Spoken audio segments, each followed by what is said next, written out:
Kuatkan dan teguhkan hatimu. Jangan takut dan tawar hati, sebab Tuhan besertamu. Kuatkan dan teguhkan hatimu. Yesus Tuhan berjalan di depanmu, berikan kemenangan. Yesus Tuhan berjalan di depanmu, berikan kemenangan.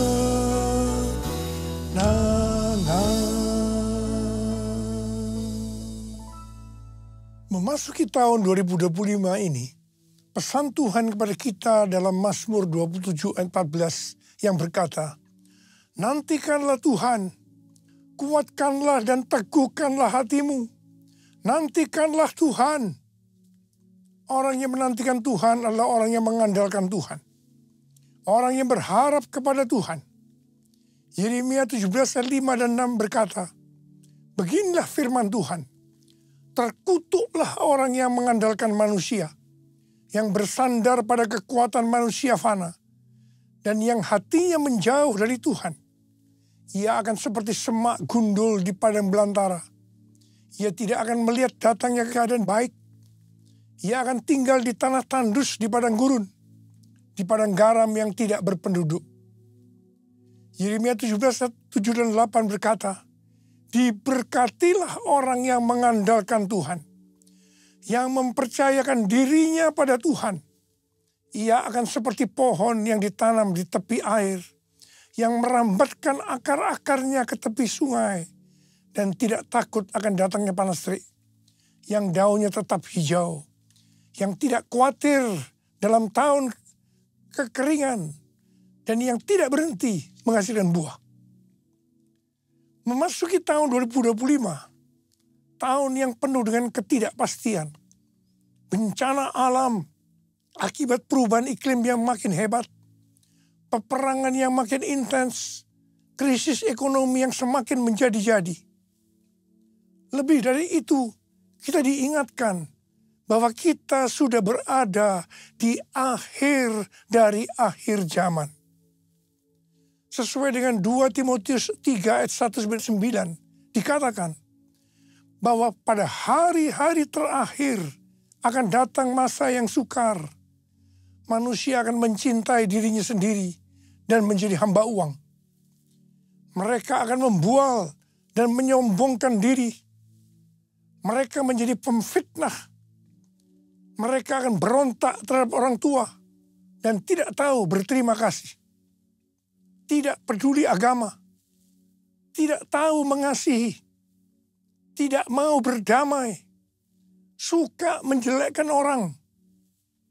Tidak dapat mengekang diri. Garang. Tidak suka yang baik. Suka berkhianat. Tidak berpikir panjang. Berlagak tahu. Lebih menuruti hawa nafsu daripada menuruti Allah. Secara lahiriah mereka menjalankan ibadah mereka. Tetapi pada hakikatnya mereka memungkiri kekuatannya. Walaupun selalu ingin diajar, namun tidak pernah dapat mengenal kebenaran. Akal mereka bobrok dan iman mereka tidak tahan uji. Jadi, memasuki tahun 2025, kita menghadapi kondisi yang seperti itu. Karena itu, seperti yang Tuhan pesankan kepada kita, nantikanlah Tuhan, kuatkanlah dan teguhkanlah hatimu. Nantikanlah Tuhan. Dalam menantikan pertolongan Tuhan, kita menguatkan dan meneguhkan hati kita. Dalam menantikan pertolongan Tuhan, kita akan melakukan seperti yang terdapat dalam Mazmur 123 ayat 2 yang berkata, lihat, seperti mata para hamba laki-laki memandang kepada tangan tuannya. Seperti mata hamba perempuan memandang kepada tangan nyonyanya. demikianlah mata kita memandang pada Tuhan Allah kita, sampai Ia mengasihani kita. Mata kita tertuju kepada Dia. Artinya kita harus berharap hanya kepada Dia, tidak kepada yang lain-lain. Sampai Ia mengasihani kita. Artinya menjawab apa yang menjadi pergumulan kita. Mazmur 130 ayat 5 dan 6 berkata, "Aku menanti-nantikan Tuhan, jiwaku menanti-nanti, dan aku mengharapkan firman-Nya." Jiwaku mengharapkan Tuhan, lebih daripada pengawal mengharapkan pagi. Saya pernah mengalami apa yang disebutkan pengawal mengharapkan pagi. Pada waktu saya di SMP dulu, saya tergabung di kegiatan pramuka, singkatan dari Praja Muda Karana, yang artinya rakyat muda yang suka berkarya. Salah satu kegiatan pramuka adalah berkemah. Dalam berkemah ada permainan di mana kita akan diserang oleh kelompok lain pada malam hari. Kalau ada barang kita diambil oleh mereka, kita dinyatakan kalah. Jadi kita harus waspada menjaga barang-barang kita supaya kita tidak kalah. Untuk itu, kita tidur bergantian. Jadi ada yang tidur dan harus ada juga yang tetap berjaga. Saya merasakan pada waktu giliran jaga, itu sangat lama rasanya. Kepinginnya cepat-cepat pagi. Mengharapkan pertolongan Tuhan rasanya lebih lama daripada pengawal mengharapkan pagi. Mungkin hal yang seperti ini sedang kita alami sekarang ini. Tetapi marilah kita terus melakukan seperti yang tertulis dalam Mazmur 130 ayat 7 dan 8. Bahwa kita harus tetap berharap pada Tuhan. Sebab pada Tuhan ada kasih setia. Dan banyak sekali pembebasan dilakukannya. Dia akan membebaskan kita dari kesalahan kita. Allah yang bela, siapa lawan Dia? Lebih dari pemenang dalam segala hal. Ku pasti dapat, aku pasti dapat lakukan semua. Yesus yang beri kekuatan, oh terpujilah namanya. Yesus yang beri kekuatan, oh terpujilah namanya. Tema tahun 2025 adalah tahun penuaian, the year of harvest.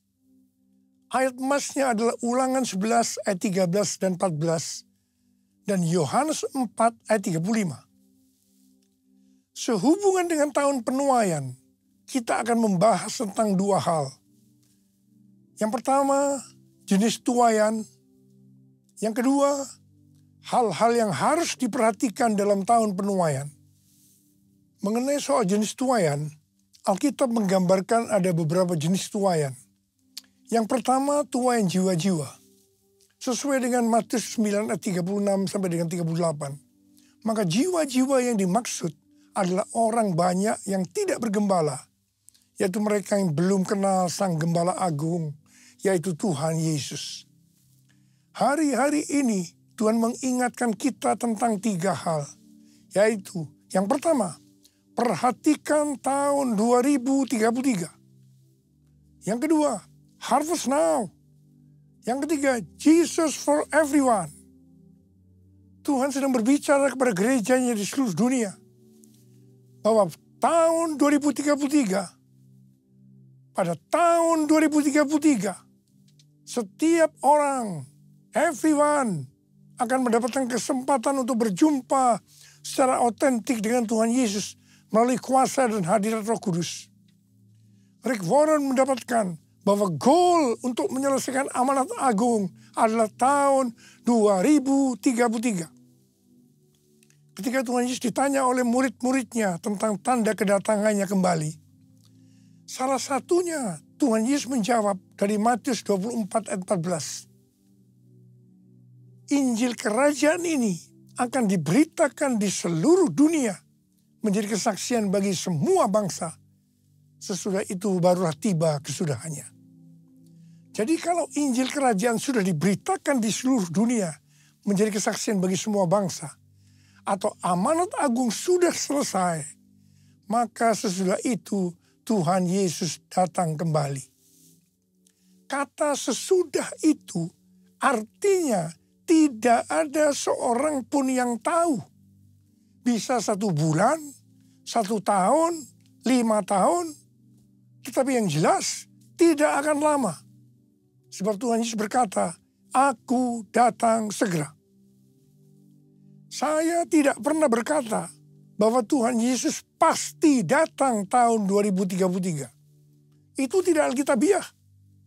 Tetapi yang saya katakan, Tuhan Yesus bisa datang tahun 2033. Itu alkitabiah.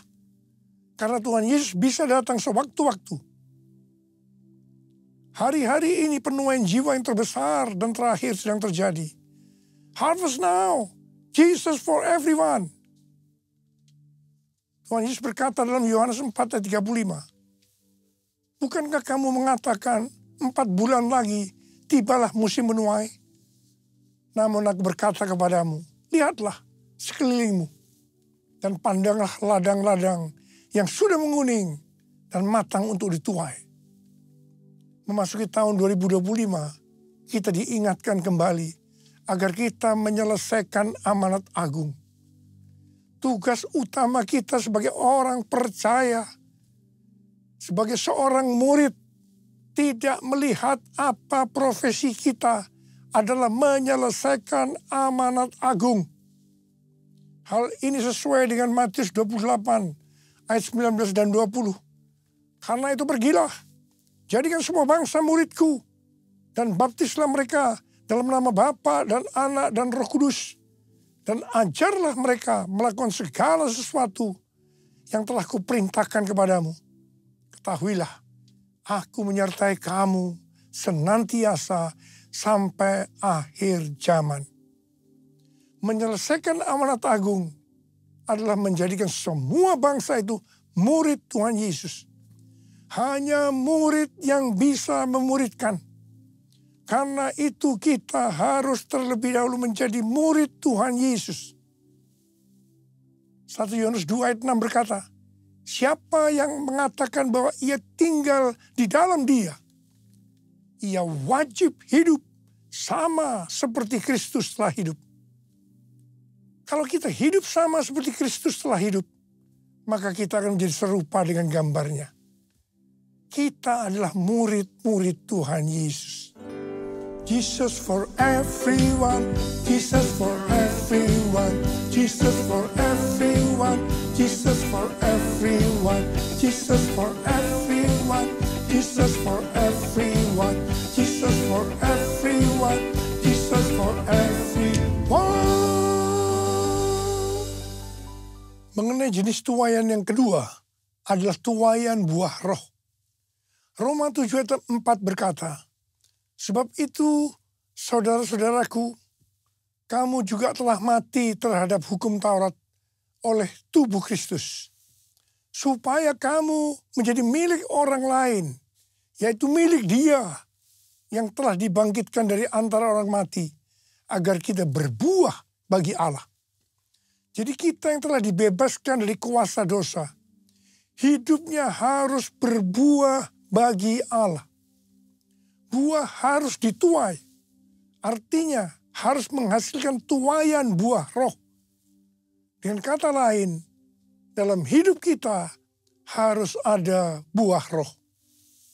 Galatia 5, 22 dan 23 berkata, tetapi buah roh ialah kasih, sukacita, damai sejahtera, kesabaran, kemurahan, kebaikan, kesetiaan, kelemah lembutan, penguasaan diri. Tidak ada hukum yang menentang hal-hal itu. Salah satu aspek dari buah roh adalah kelemah lembutan, yang dapat diartikan juga sebagai kerendahan hati, humility. Kita semua harus rendah hati. Jangan sombong, jangan congkak. Karena Allah menentang orang congkak, tetapi mengasihani orang yang rendah hati.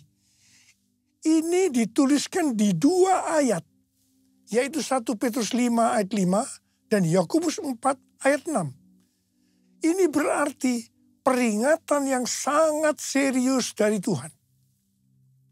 Dalam Amsal 16 ayat 5 berkata, setiap orang yang tinggi hati menjijikkan bagi Tuhan, ia pasti tidak akan luput dari hukuman. Amsal 16 ayat 18 berkata, kecongkakan mendahului kehancuran, dan tinggi hati mendahului kejatuhan. Karena itu, saya mengingatkan kepada kita semua, jangan sombong, jangan congkak, jangan tinggi hati. Jenis tuaian yang ketiga adalah tuaian berkat. Sesuai dengan Ulangan 6 ayat 6 sampai dengan 11 dikatakan bahwa Tuhan akan memberikan kepada umatnya, yaitu kepada kita semua, kota yang tidak mereka dirikan, rumah yang tidak mereka isi, sumur yang tidak mereka gali, dan kebun anggur yang tidak mereka tanam. Meskipun melibatkan usaha manusia, tuaian berkat bagi kita sesungguhnya adalah anugerah Tuhan. Mengenai melibatkan usaha manusia, kita harus mengingat apa yang dikatakan Amsal 10 ayat 22 yang berkata, berkat Tuhanlah yang menjadikan kaya, jerih payah tidak akan menambahinya. Di sini dikatakan, bukan karena jerih payah itu yang membuat kita jadi kaya, tetapi semata-mata karena berkat Tuhan. Tetapi kita harus rajin, tekun melakukan tugas kita, bekerja keras dan cerdas, bukan bermalas-malasan. Katakan amin. Jadi kalau kita menerima tuaian berkat, sesuai dengan Ulangan 6 ayat 12 dikatakan, jangan sampai kita melupakan Tuhan. Firman Tuhan berkata dalam Yesaya 60 ayat 1, bangkitlah, menjadi teranglah, sebab terangmu datang dan kemuliaan Tuhan terbit atasmu. Kalau kita lakukan itu, maka kita akan mengalami seperti Yesaya 60 ayat 5 yang berkata, pada waktu itu engkau akan heran melihat dan berseri-seri. Engkau akan tercengang dan akan berbesar hati. Sebab kelimpahan dari seberang laut akan beralih kepadamu. Dan kekayaan bangsa-bangsa akan berpindah kepadamu. Sesuai dengan yang dikatakan dalam Yesaya 61 ayat 6. Maka kalau kita disebut imam Allah dan menjadi pelayan Allah, maka kita akan menikmati kekayaan bangsa-bangsa. Dan akan memegahkan diri dengan segala harta benda mereka. Haleluya. Tuhan mengingatkan kita bahwa tuaian berkat yang diberikan kepada kita bukan hanya untuk pribadi kita, tetapi lebih dari itu untuk menyelesaikan amanat agung. Katakan amin. Jenis tuaian yang keempat adalah tuaian di bumi. Sesuai dengan Wahyu 14 ayat 18 sampai dengan 20. Bahwa di akhir zaman, malaikat Allah akan menuai di bumi dengan mengumpulkan orang fasik untuk penghukuman Allah. Dalam ayat-ayat ini dikatakan, seorang malaikat yang lain lagi datang dari Mesbah. Ia berkuasa atas api dan ia berseru dengan suara nyaring kepada malaikat yang memegang sabit tajam itu, katanya, ayunkanlah sabitmu yang tajam itu dan potonglah buah-buah pokok anggur di bumi, karena buahnya sudah masak. Lalu malaikat itu mengayunkan sabitnya ke atas bumi dan memotong buah pokok anggur di bumi dan melemparkannya ke dalam gilingan besar, yaitu murka Allah. Buah-buah anggur itu digiling di luar kota, dan dari gilingan itu mengalir darah. Tingginya sampai ke kekang kuda dan jauhnya 300 kilometer. Ada yang menafsirkan bahwa ini adalah perang Harmagedon. Hari-hari ini kita sedang melihat peperangan antara Israel melawan Hamas, Hizbullah, Houthi, Iran yang makin intens. Demikian juga perang antara Rusia dan Ukraina yang tensinya makin tinggi. Semua yang terjadi ini pada akhirnya akan menuju perang besar, yaitu perang Harmagedon. Mungkin itu juga yang dikatakan orang perang dunia ketiga. Penuaian jiwa akan berjalan paralel dengan goncangan-goncangan. Kuasanya dicurahkan, berkatnya dilimpahkan, penuaian besar sungguh terjadi. Segala bangsa akan datang menyembah Yesus Tuhan, kemuliaan Tuhan telah turun. Kemuliaan Tuhan telah turun. Kemuliaan Tuhan telah turun. Hal-hal yang harus diperhatikan dalam tahun penuaian. Yang pertama, akan terjadi pencurahan Roh Kudus yang dahsyat.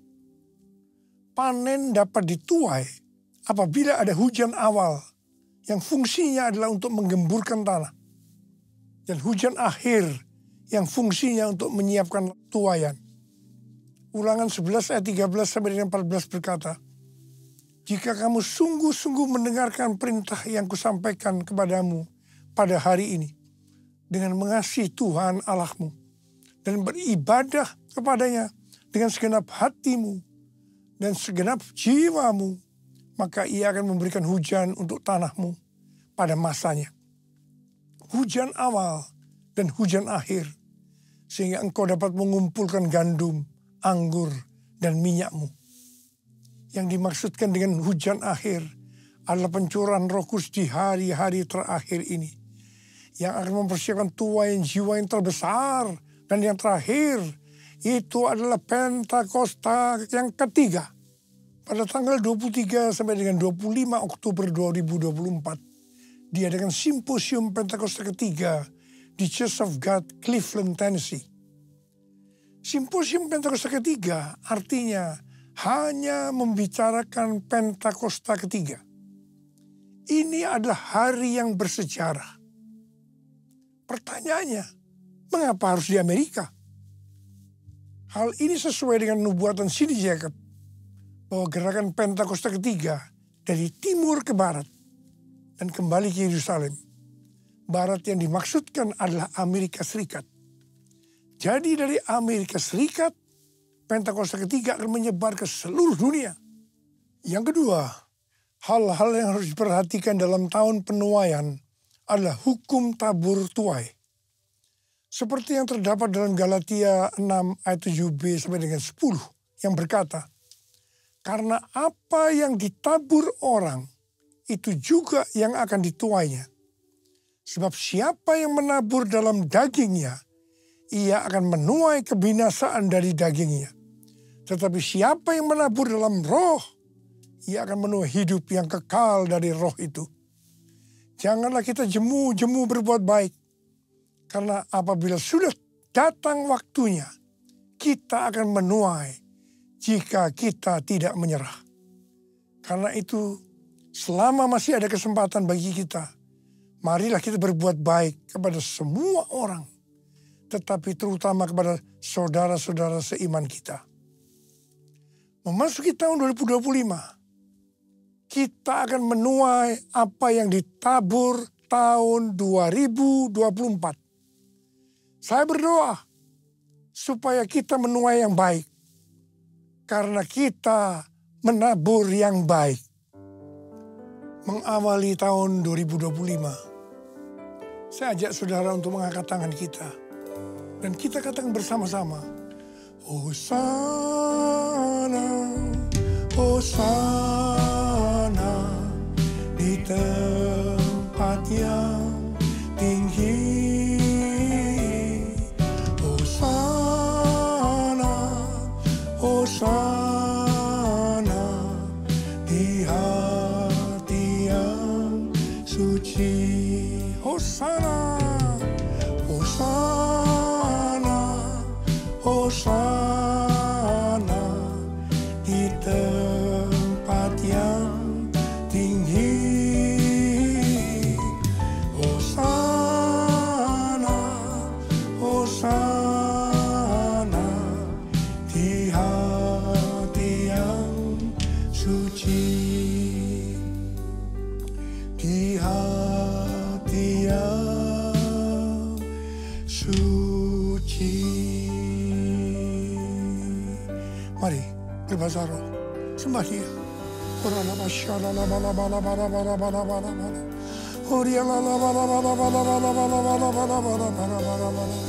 Sembah Dia, sembah Dia, sembah Dia, sembah Dia, sembah Dia.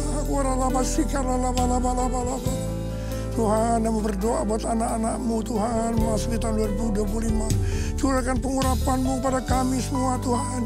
Curahkan, terima pengurapan Tuhan, terima. Terima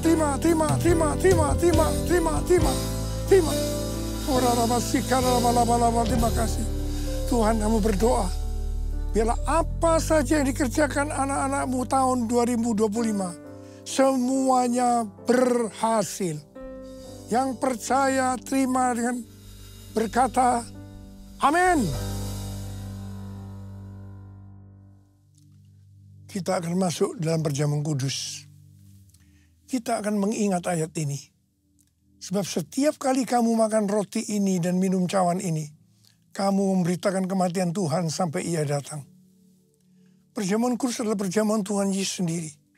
Setiap kali kita masuk dalam perjamuan kudus, Tuhan Yesus selalu berkata, biarlah ini menjadi peringatan akan daku. Karena itu mari arahkan hati kita kepada kebaikan Tuhan. Kita akan mengingat kebaikan Tuhan. Mari tundukkan kepala.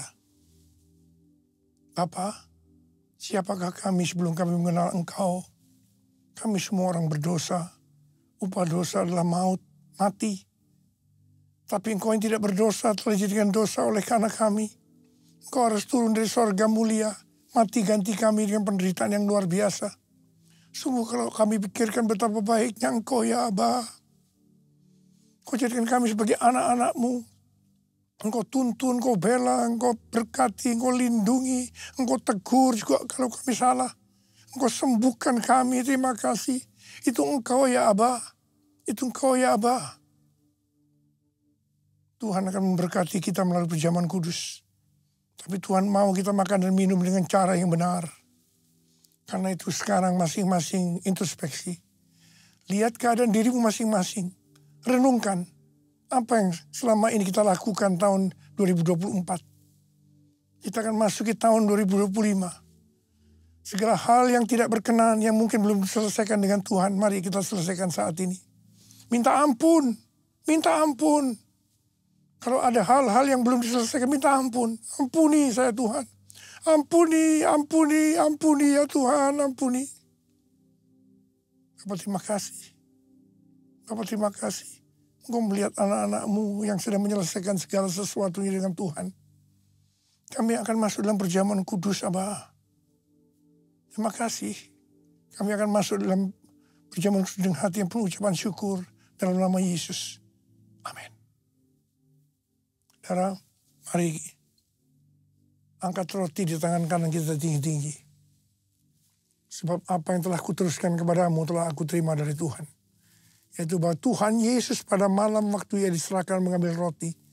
Dan sesudah itu Ia mengucap syukur atasnya.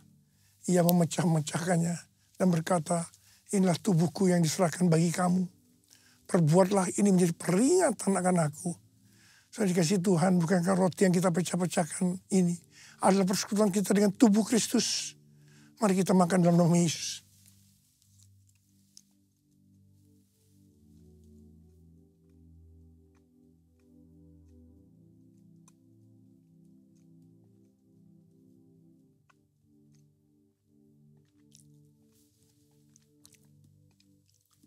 angkat cawan di tangan kanan kita tinggi-tinggi.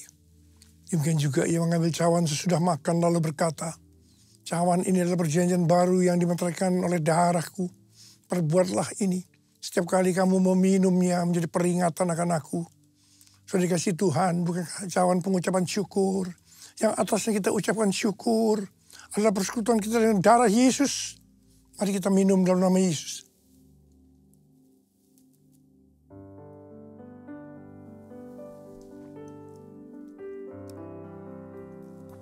Ucapan syukur dan terima kasih. Dengan suara, jangan diam. Tuhan terima kasih. Terima kasih ya Tuhan, terima kasih. Terima kasih ya Tuhan, terima kasih.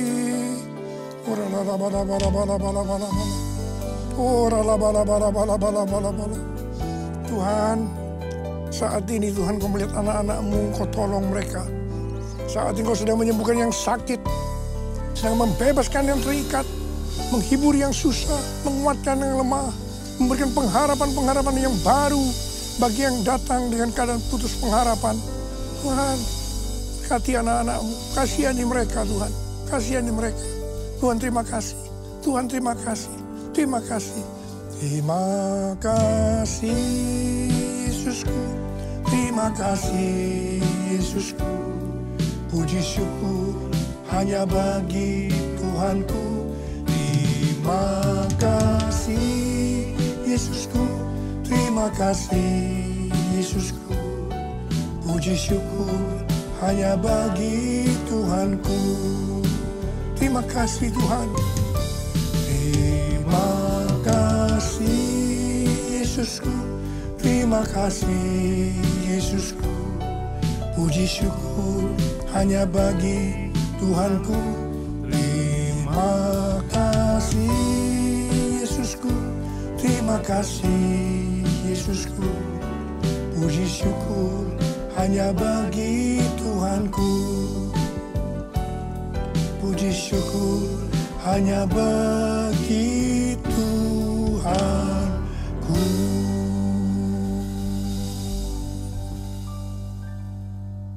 Sekarang terimalah berkat Tuhan. Kasih karunia berlimpah-limpah daripada Allah Bapa dalam anak yang tunggal Yesus Kristus. Persekutuan yang manis dengan Roh Kudus menyertai kita semua mulai hari ini. Sampai Tuhan datang menjemput kita di awan-awan dan bahkan sampai selama-lamanya. Yang percaya bersama-sama katakan, amin. Selamat tahun baru 2025, tahun penuaian, the year of harvest. Tuhan Yesus memberkati kita semua berlimpah, limpah, limpah. Amin.